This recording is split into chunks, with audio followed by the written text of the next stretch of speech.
the invisible blueprint of the soul. Bardo, conscious attraction, and the hidden origins of human temperament. Today, I invite you into one of the most profound and unsettling questions ever posed by human civilization. Where does our temperament come from? Not merely our personality as shaped by upbringing, not simply the behavioral patterns learned through culture, but something deeper, more elusive, and often more troubling. Why are some people born calm, while others arrive restless?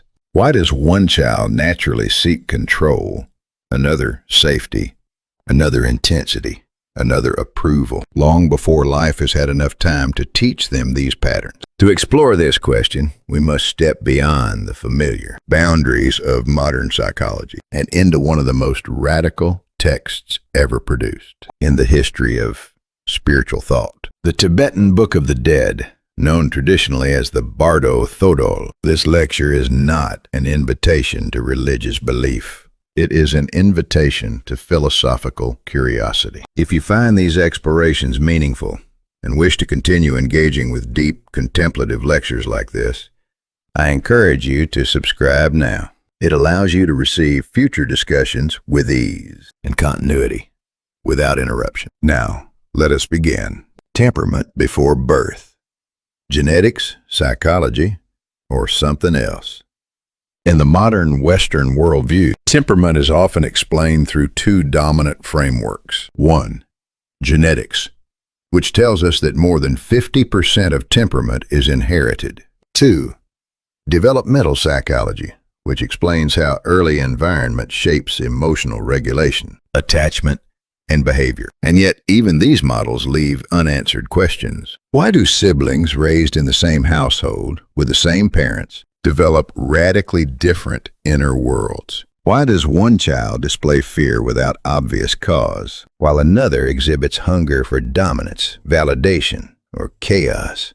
Tibetan Buddhism offers an unsettling answer. Temperament does not begin at birth. It begins before conception. According to the Bardo, consciousness does not dissolve immediately at death. Instead, it enters a series of transitional states, known collectively as Bardo, intermediate realms between death and rebirth. What matters most in this teaching is not where the soul goes, but what psychological momentum it carries forward. What is the Bardo? In Tibetan cosmology, Bardo is not a place. It is a process of consciousness. After physical death, awareness continues for approximately 49 days, moving through three primary stages. 1. Chikai Bardo, the moment of death, characterized by pure, undifferentiated awareness. 2.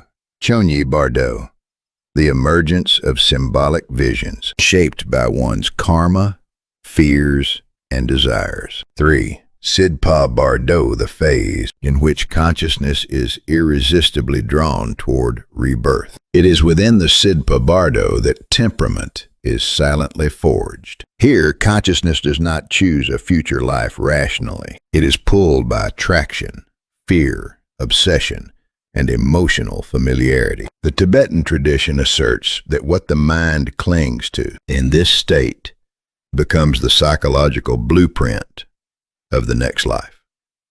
Attraction, the stories the soul cannot let go of. The first determining force is attraction. In the Bardo, consciousness encounters vivid visions, not random hallucinations, but symbolic compressions of lifelong emotional patterns. Attraction to power and control. A consciousness shaped by domination, hierarchy, and authority may encounter visions of command, standing atop a tower, others bowing below, a sense of absolute control. The stronger the attraction, the deeper the imprint. In the next life, this often manifests as obsessive leadership needs, intolerance for power loss, explosive anger when authority is questioned, attraction to love and acceptance. Another consciousness, shaped by emotional deprivation, may be drawn toward warmth, a gentle light, a welcoming embrace, the illusion of unconditional acceptance. In rebirth, this often results in attachment anxiety, Dependency in relationships. Chronic fear of abandonment. Attraction to chaos and intensity. Some minds, habituated to emotional extremes, are pulled toward destruction. Storm. Collapsing structure. Red lightning tearing the sky. This attraction often produces risk-seeking behavior. Emotional volatility. Destructive relational patterns. Obsession. The frequency of desire. Beyond imagery lies energy. In Bardo, desire is no longer subtle. It becomes vibrational. Obsession with anger. Unreleased rage condenses into burning sensations, red waves, explosive currents. Rebirth tendencies include impulsivity, aggression, poor emotional regulation, obsession with sexual desire. Unresolved fixation on pleasure manifests as seductive, formless sensation. This often leads to addiction to stimulation, objectification of others, chronic dissatisfaction, obsession with recognition. Those who lived for approval encounter endless gazes, stages, applause. Their future temperament often includes perfectionism, validation dependency, fragile self-worth, fear, the architecture of defense mechanisms. Fear in the Bardo reveals the deepest psychological wound. Fear of abandonment, appearing as endless darkness and silence. This shapes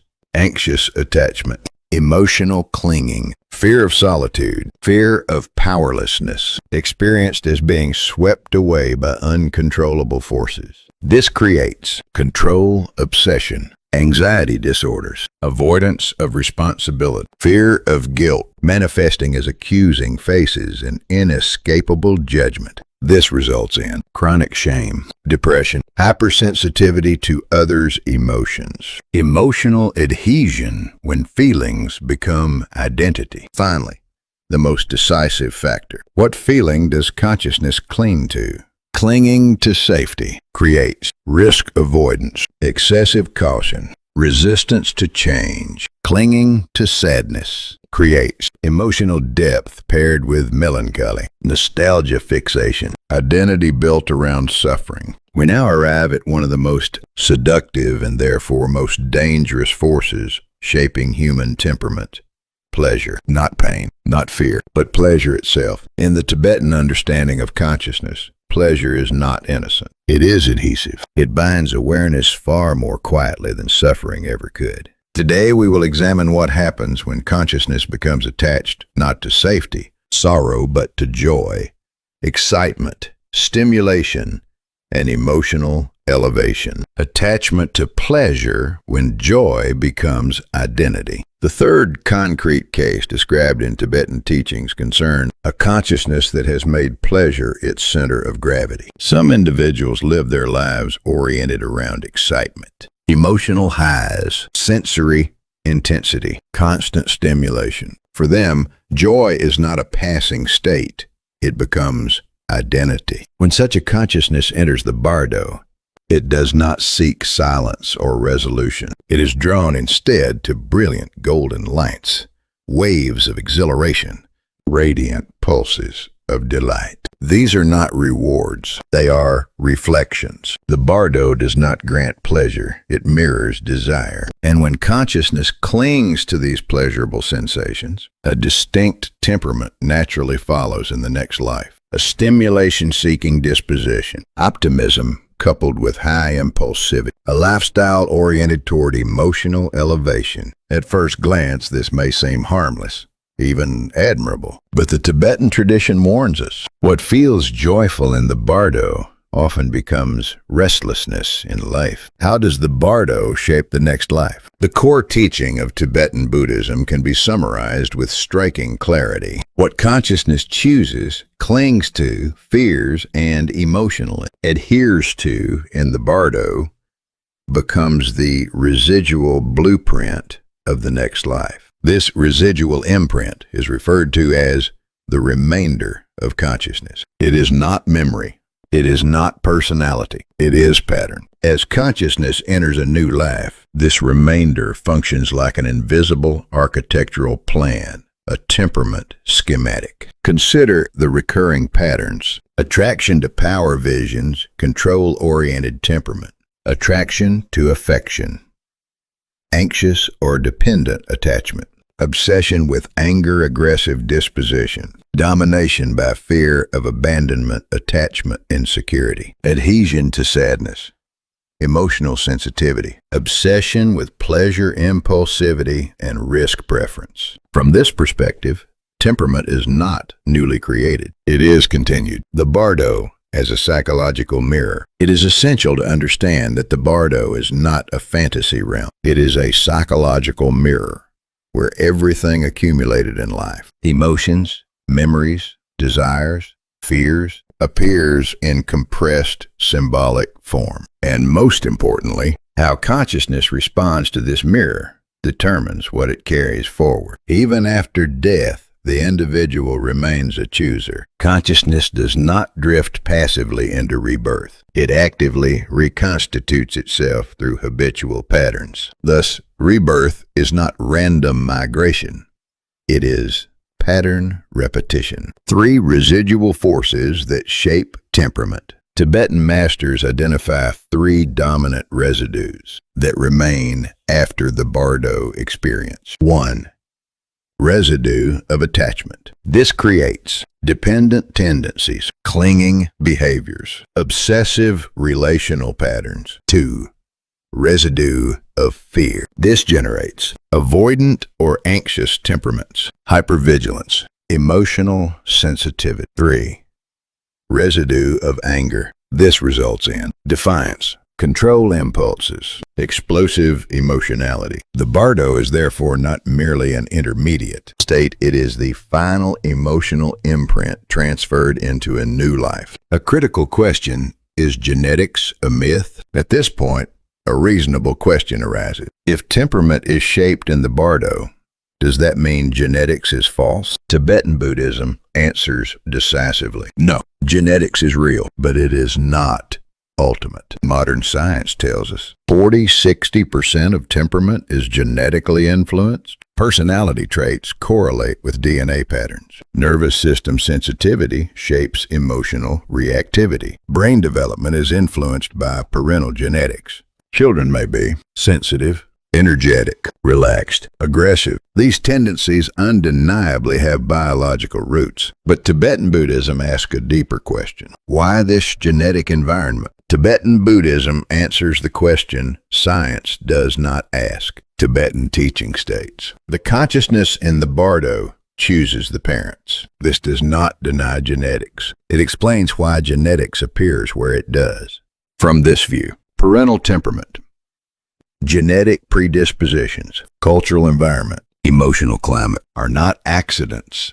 They are resonant matches. Consciousness is drawn toward the genetic environment, capable of expressing its residual patterns. 2 layers of temperament, a unified model. Tibetan Buddhism proposes a 2-layered model of temperament that aligns remarkably well with modern psychology. Layer 1, deep temperament karmic layer. This layer is invisible but foundational. It is formed in the Bardo and consists of emotional residues, unresolved fears, habitual desires, karmic imprints. A consciousness marked by loss may carry separation anxiety. A consciousness saturated with anger may carry confrontational tendencies. This layer is the emotional history of the soul. Layer 2, surface temperament biological layer. This is the temperament we can observe. It arises from genetic, nervous system reactivity, hormonal balance, brain structure. For example,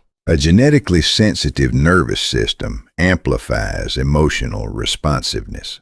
Hormonal regulation affects impulsivity and stress tolerance. This is the domain of neuroscience and psychology. Do these layers conflict? This is the crucial point. Tibetan Buddhism offers a striking answer. The 2 layers do not conflict. They seek each other. Deep temperament functions like a frequency. It draws consciousness toward parents, whose genetic makeup can express that frequency. Just as a radio signal finds its matching receiver, consciousness finds its matching biological vessel. Examples: Anxious, deep temperament, drawn to sensitive genetic environments. Impulsive karmic patterns, drawn to impulsive genetic lineages.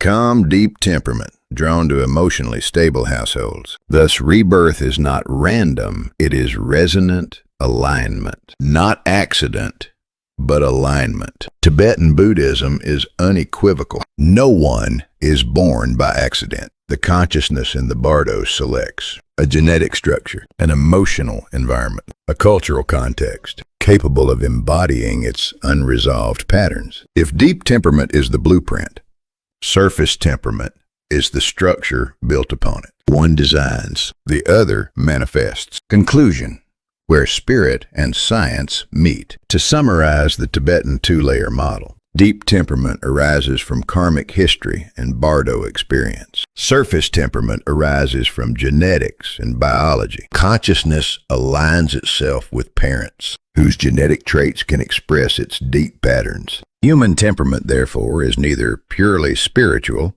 nor purely biological. It is the meeting point of history and biology, of unresolved emotion and neural structure. This perspective does not replace science, it completes it. And in the next stage of this lecture, we will examine the final moment of this alignment. Sidpa Bardo, the threshold where consciousness stands before incarnation, facing the last emotional choice. Sidpa Bardo, the threshold where temperament is chosen. Conscious confusion, emotional gravity, and the birth of the self. We now arrive at the final and most decisive moment in the Tibetan understanding of rebirth. Sidpa Bardo, the Bardo of becoming. If earlier Bardos reveal the nature of consciousness, Sidpa Bardo determines its direction. It is here, at the very edge of incarnation, that temperament is no longer abstract potential, but begins to harden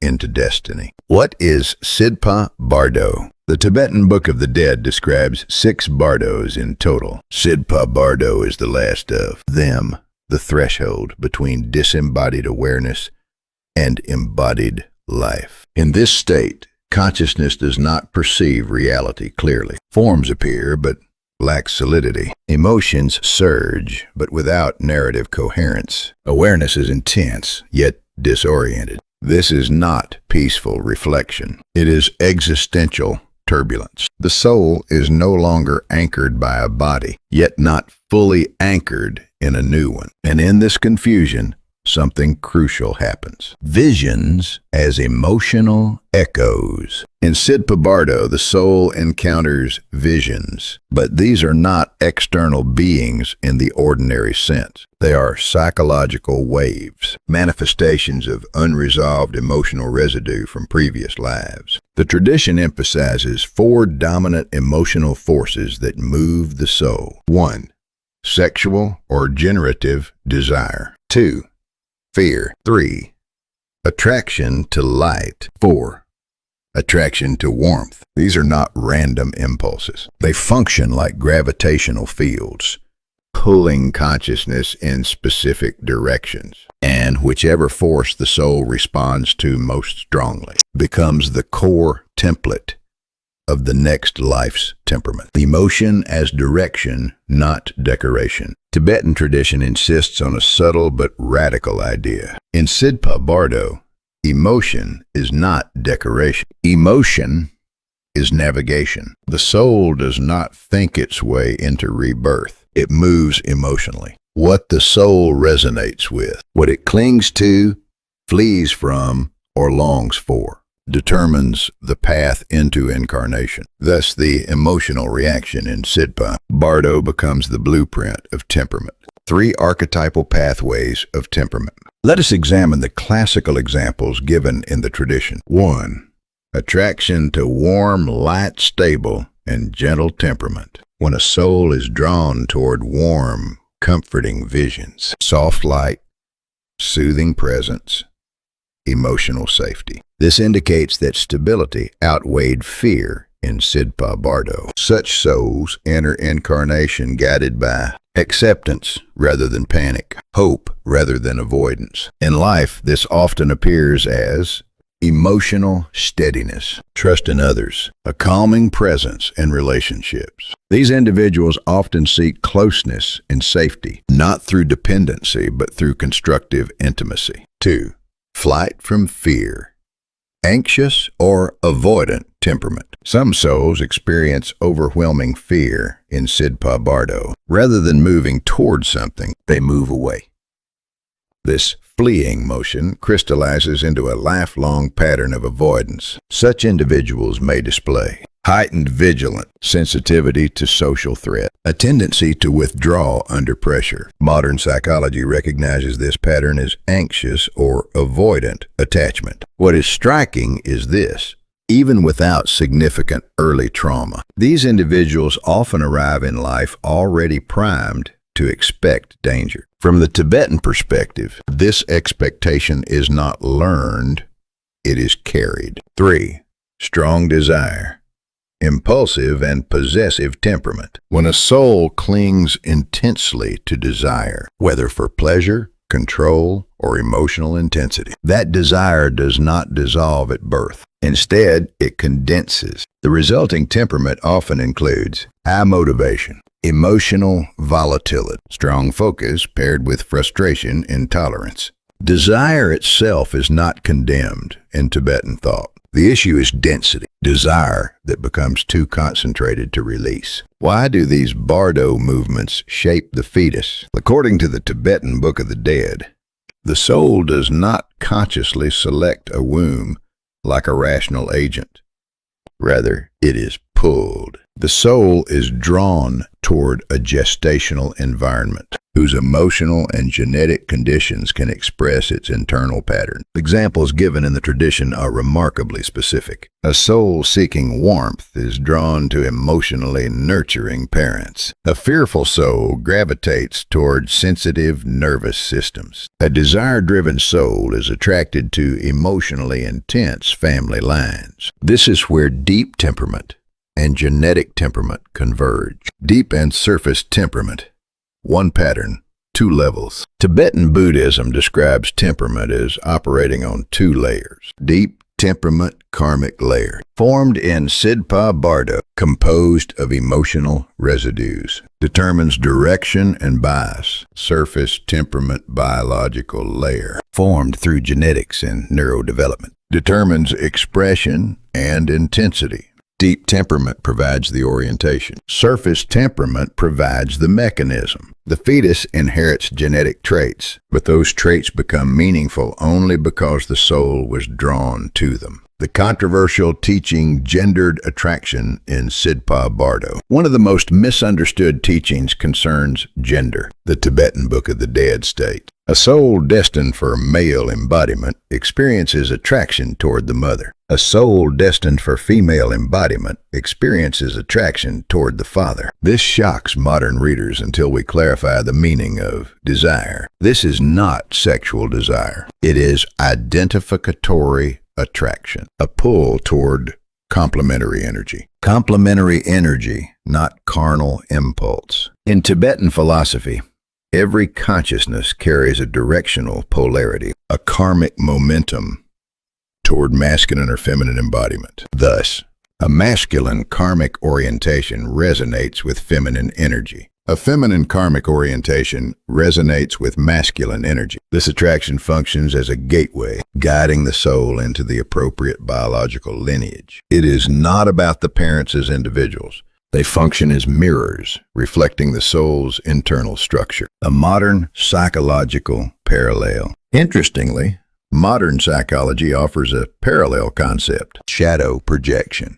We often seek in others what complements or completes unconscious aspects of ourselves. Sidpa Bardo magnifies this process. The soul, stripped of ego defenses, is drawn to its complementary pole with raw intensity. Thus, attraction in Sidpa Bardo is existential, energetic, pre-symbolic. Temperament begins before the nervous system. As fetal development proceeds, the nervous system begins to take shape. Tibetan thought suggests that deep temperament subtly biases this development. For example, Fear-dominant patterns align with heightened sympathetic reactivity. Desire-dominant patterns align with strong reward circuitry. Anger-dominant patterns align with aggressive stress responses. Modern neuroscience can explain how these systems form. Tibetan Buddhism explains why this configuration appears. Are genetics and Bardo in conflict? No, they answer different questions. Science explains how temperament is constructed. Tibetan Buddhism explains why this construction occurs in this form. One describes process, the other describes origin. From the Tibetan perspective, temperament is not an accident. It is not a curse. It is not a fixed destiny. It is a continuation. The Book of the Dead ultimately delivers a hopeful message. If temperament is shaped by emotional patterns, then transforming those patterns transforms destiny. Modern psychology echoes this insight. Temperament influences life, but does not imprison it. Change is possible. Maturation is real. And perhaps that is the deepest convergence between ancient wisdom and modern science. Thank you for listening. If these explorations resonate with you, and you wish to continue examining the meeting point of philosophy, psychology, and ancient insight, I invite you to subscribe and join the next lecture where we will carry this inquiry even further.